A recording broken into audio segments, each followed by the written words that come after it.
On February 7, 2017, Oroville Dam spillway began failing with a large crater emerging in the center of the spillway.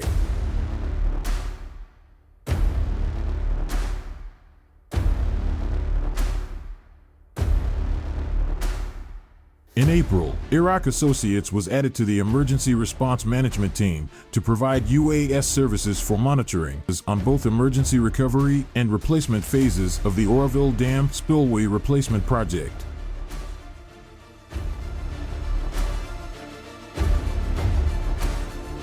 Heavy use of drone technologies allowed Iraq to closely monitor and evaluate blast results for near real-time change when needed.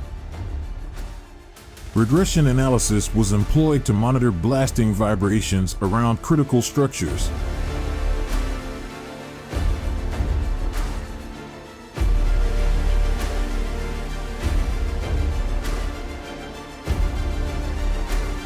Both the recovery and replacement projects were completed on time as designed.